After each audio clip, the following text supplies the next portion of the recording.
Alors, dans ce domaine-là, Jean-Marie, je rappelle que donc, tu es à la fondation Caritas, qui abrite aujourd'hui beaucoup d'autres fondations, que tu es aussi un homme de conviction. Je me souviens quand tu nous as appelés après les événements de janvier 2015, de l'attentat, et que tu m'as dit mais il faut qu'on fasse quelque chose, il faut qu'on réagisse, les fonds et fondations, là-dessus, et ce qui a donné naissance au fond du 11 janvier. Voilà, donc tu es un homme engagé, on le sait.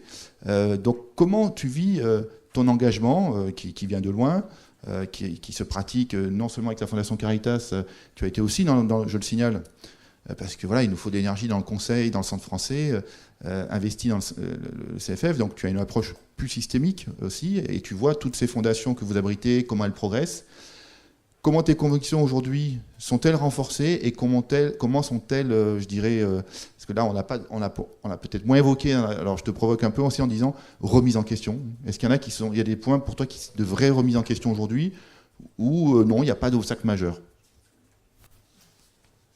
Oui, alors j'ai vraiment raisonné beaucoup d'ailleurs dans ce que chacun des collègues a dit dans les origines. Moi, juste peut-être en deux mots, je dirais, mes origines de mes convictions aussi, c'est le monde de la petite paysannerie et le monde des petits commerçants dans mes origines familiales, des valeurs chrétiennes, ça c'est certain. J'ai eu la chance de m'emmerder énormément dans mes études universitaires, de me tromper, parce que Shakespeare dans le texte, c'est pas ça, et donc ça m'a poussé à chercher, et j'ai été très militant aux côtés d'Oxfam en Belgique, parce que je suis belge, et ça m'a ouvert effectivement mes premiers engagements, qui ont été notamment l'objection de conscience, pour ne pas faire un service militaire dont je voyais pas le sens, et de partir sac au dos aussi en Amérique latine, où j'ai rencontré Caritas. Et Caritas, maintenant, ça fait 30 ans cette année que je suis... donc toute ma carrière, moi, mon plan de carrière aussi, il n'est pas terrible. Il est Caritas. Dans ce parcours, pendant une dizaine d'années, j'étais responsable des urgences internationales. Et là, j'ai été confronté au mal, à la folie des hommes, hein, le Rwanda, la Bosnie. Et là, effectivement, dans les convictions, c'était de se dire... il fallait qu'on travaille ensemble, avec les Allemands, avec les Américains, avec les Espagnols, et avec des histoires, des logiques, des référentiels totalement différents. Donc je pense que ça a été une formidable école pour moi pour se dire, enfin l'enjeu c'était quand même d'aider, d'amener des secours, et il fallait qu'on arrive à se mettre d'accord avec des organisations qui avaient des logiques de financement, qui avaient des visions du monde totalement différentes. Donc ça, je pense, ça a été une première bonne école pour ça. Ensuite, effectivement, dans le travail au Secours catholique, développer les ressources financières, accepter de prendre des risques. On m'a demandé de créer une direction de développement des ressources financières alors que j'y connaissais rien dans le domaine. Simplement, la maison n'allait pas très bien à l'époque. J'étais un directeur qui avait une certaine légitimité dans la maison.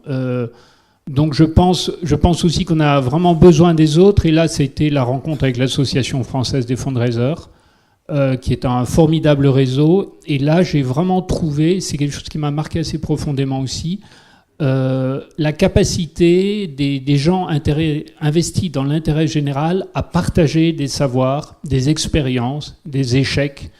Et pour moi, si je suis toujours aujourd'hui formateur à l'Association française, les fundraisers, c'est parce que je pense que ça, c'est extraordinaire. Ça n'existe, à mon sens, pas vraiment ailleurs, où tout le monde est en compétition. Et là, on accepte vraiment de partager pour faire progresser tout le monde. Et ça, je pense que faire progresser tout le monde, c'est une vraie dynamique. C'est la dynamique aussi avec mes équipes dans la Fondation Caritas. C'est d'accompagner des familles pour qu'elles se débutent dans la philanthropie, qu'elles démarrent, accepter que même si on a une certaine expérience, que chacun fasse son chemin à son pas, à son rythme. J'ai vraiment souvenir d'un des premiers fondateurs qui disait « Je veux acheter une ambulance, l'envoyer dans tel pays et le donner à telle structure ». Je me disais bien que c'était pas le meilleur projet à soutenir. Néanmoins, aujourd'hui, cette personne que l'on a accompagné dans son chemin. C'est un jeune d'une trentaine d'années. Il fait un vrai chemin dans la philanthropie. Donc, je dirais accompagner les personnes dans leur chemin, faire grandir avec elles. Je dis toujours à mes équipes que la chaîne n'a la force que du maillon le plus faible. Donc on est tous, je dirais, collectivement responsables, et moi le premier, donc à moi d'avancer pour ça. Après, je pense que je suis quelqu'un d'assez intuitif, et c'est vrai qu'il faut accepter parfois d'écouter ses intuitions, d'écouter ses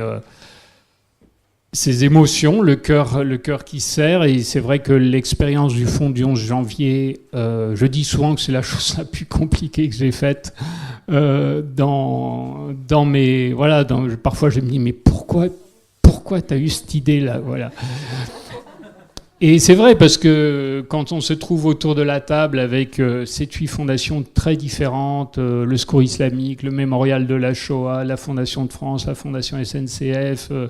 la Fondation financière de l'Échiquier, Caritas et tout, et qu'ensemble on essaye de comprendre ce qui se passe et ce qu'on pourrait faire ensemble dans notre pays pour faire en sorte d'apporter notre réponse à cette dérive ultra-violente de certains jeunes et moins jeunes à la dérive, on se dit, mais c'est un problème qui nous dépasse complètement, quoi. C'est un problème. Et néanmoins, voilà, accepter de cheminer d'une manière parfois un peu rude, parce qu'on est tous bousculés dans nos convictions, dans notre analyse qui n'est pas la même de ce qui se passe dans la société, ou confrontés au brouillard opaque dans lequel on est.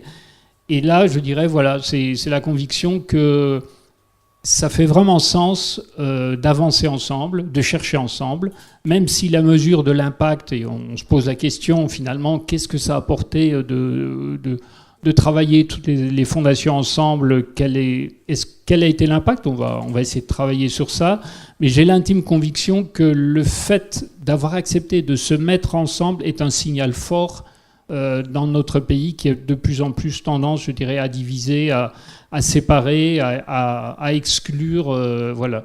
Donc je dirais c'est un peu ça mes convictions fortes, hein, du combat collectif, de partager, de se nourrir.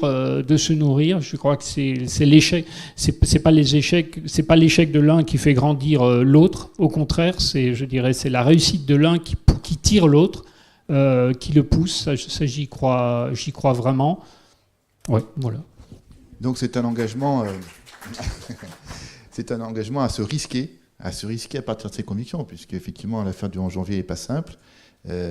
Comme tu le dis, donc de sortir aussi de sa structure pour aller, même si ça reste dans la mission, la challenger avec d'autres initiatives comme celle-ci qui se poursuit et qui répond à une finalité dont on a tous conscience, hein, c'est effectivement notre société s'atomise par des groupes de personnes, par différentes, c'est entretenu ou pas, et on a un vrai rôle, les fonds et fondations ici à jouer, et avec un collectif comme le Centre français, entre autres, donc ça nous renvoie aussi dans nos convictions de collectif, ce que tu évoques là, Jean-Marie.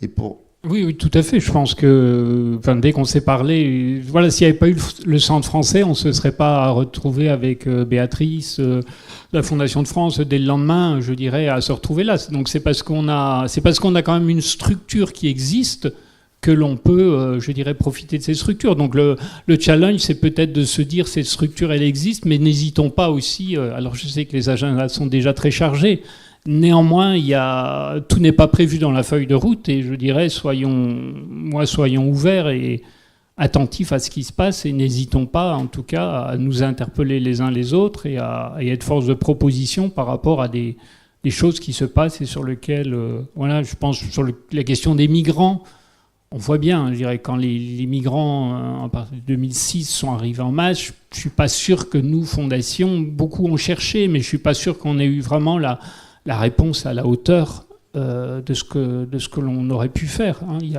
a des regrets, mais le mea culpa, il est d'abord pour nous, je dirais.